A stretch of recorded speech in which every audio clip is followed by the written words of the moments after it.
Hello friends, welcome to our channel Career File. Today we will be discussing about one of the most important topic for UGC NET JRF Commerce and Management, that is pricing strategies. We will see different methods and approaches of pricing.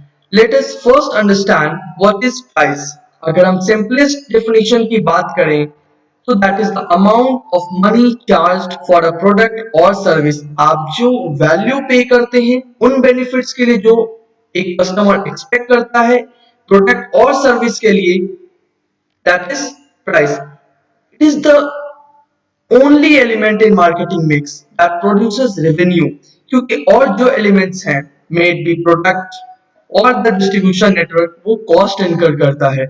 अगर आप change करना चाहें, company change करना चाहे तो वो उसको change करना that is a difficult job and that will cost a huge amount of money to company. इसीलिए प्राइस को हम सबसे flexible marketing mix का element भी कह सकते हैं and it can be termed as the key strategic tool for creating and capturing customer value. क्यों? क्योंकि जो प्राइस है वो हाईली अफेक्ट करता है कस्टमर के परचेजिंग डिसीजन को. लेट्स मूव फॉरवर्ड, देखते हैं different pricing approaches. First, customer value based pricing. As the name itself signifies कि यहाँ पे जो फोकस है वो कस्टमर वैल्यू की तरफ है. सबसे पहले इस मेथड में कंपनीज प्रोडक्ट की कॉस्ट डिसाइड करती है, जो प्रोडक्ट डेवलपमेंट होता है, लेकिन उस कॉस्ट को डिसाइड करने के लिए जो फैक्टर्स वो कंसीडर करती हैं that is competition and other factors, and then they also consider consumer perceptions of value.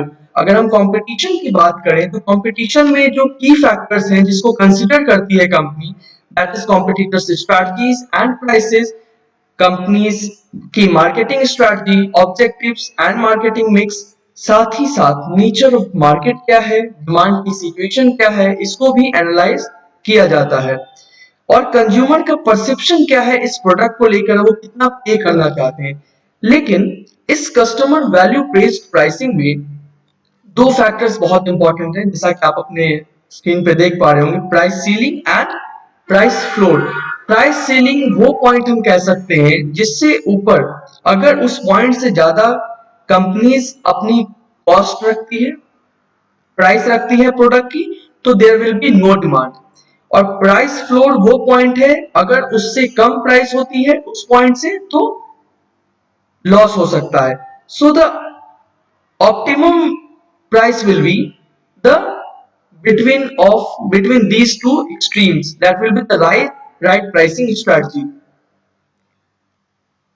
Next is cost based pricing. Cost based pricing का सिंपल सा मतलब ये है कि क्या कॉस्ट लग रहा है बनाने में वही उसकी प्राइस हो जाती है. The first stage is design a good product. Next is determine the product cost. Next stage is set a price based on the cost. And after completion of these three steps, the last step is to convince the buyers to buy their company's product at this price. तो इसमें कुछ भी नहीं करती है company, जो cost आता है वही उसकी प्राइसिंग उसी अकॉर्डिंग हो जाती है. Next method is good value pricing. जैसा कि आप नाम ही देख पा रहे होंगे, गुड वैल्यू, कि यहाँ पे गुड प्रोडक्ट, क्वालिटी सर्विस, अच्छा प्रोडक्ट कंपनी बनाती है, साथ ही साथ सर्विस प्रोवाइड करती है एंड उसकी प्राइसिंग भी फेयरली उसी अकॉर्डिंग की जाती है. अगर हम वैल्यू एडेड प्राइसिंग की बात करें तो ये इसका अपोजिट कह सकते हैं. जैसे यहाँ पे कंपनी प्राइस को कम नहीं करती है मगर उसकी जगह पे कुछ फीचर्स ऐड कर देती है जो वैल्यू क्रिएट करते हैं. तो वैल्यू एडेड फीचर्स ऐड किए जाते हैं प्रोडक्ट में और सर्विसेज प्रोवाइड की जाती है. जैसे आप कोई प्रोडक्ट खरीदते हैं, उसके बाद जो आपको आफ्टर सेल सर्विस दी जाती है या फिर उसके सेटअप करने में हेल्प किया जाता है, वो है जो वैल्यू क्रिएट करती है, और वही कंपनी की हायर कॉस्ट को जस्टिफाई करने के लिए होता है. तो वो होती है value added pricing. Next is cost plus pricing. Cost plus pricing is also known as markup pricing. ऐसे क्वेश्चंस आपको मार्कअप प्राइसिंग के नेम से नेट जेआरएफ के पेपर में आपने देखे होंगे, अगर आप लास्ट ईयर का पेपर सॉल्व कर रहे हैं तो इसको हम सिंपलेस्ट प्राइसिंग मेथड भी कह सकते हैं। इसमें क्या है, जो भी कॉस्ट होती है कंपनी की, उस पे एक स्टैंडर्ड मार्कअप सेट किया जाता है, मींस कॉस्ट के ऊपर एक प्रॉफिट रख दिया जाता है और वही हो जाता है कॉस्ट। जैसे ये जनरली कौन सी इंडस्ट्री में फॉलो किया जाता है, अगर हम इसकी बात करें तो जो कंस्ट्रक्शन कंपनीज होती है, वो जब अपनी बिडिंग करती है तो उनका जो कॉस्ट होता है उसके ऊपर वो जो मार्कअप रखती है, तो वो ये मेथड फॉलो करती है।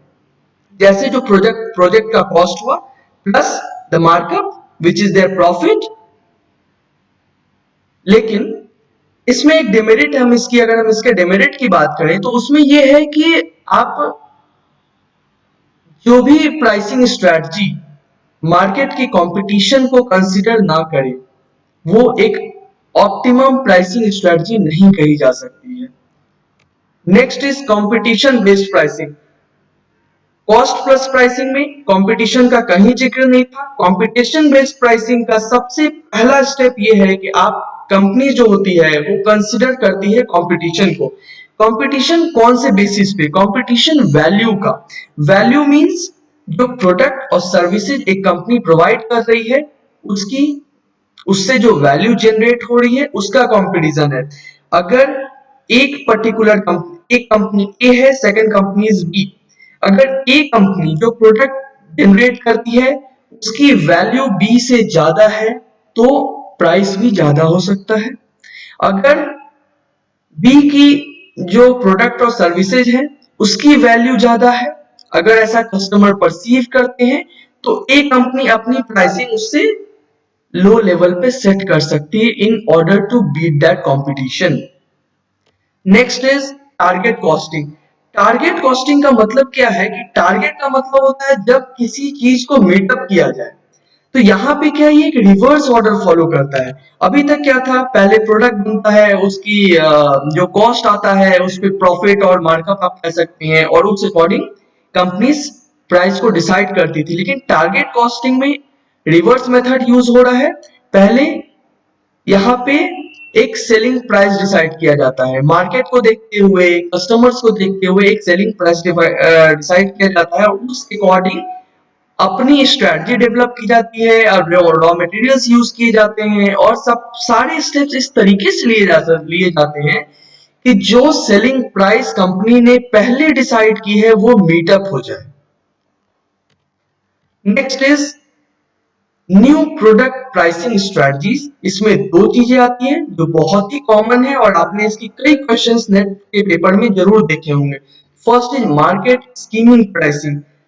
मार्केट स्कीमिंग का सिंपल सा मतलब है कि लेयर बाय लेयर जो प्रॉफिट होता है उसको कंपनीज रीप करती है।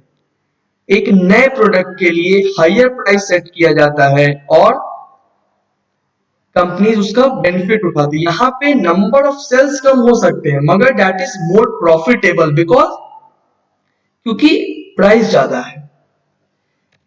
एज फॉर एग्जाम्पल हम बात करें तो जैसे आईफोन है, ये उन कस्टमर्स के लिए है those who are willing to pay higher prices for a quality product, और लेटर ऑन आप देखते होंगे कि उसकी भी प्राइसेस कम हो जाती है। लेकिन इसके लिए कुछ नेसेसरी कंडीशंस हैं जो मीटअप करने चाहिए, तभी कंपनीज ये प्राइसिंग स्ट्रेटजी फॉलो कर सकती है। जैसे first, product quality and image must support its higher price.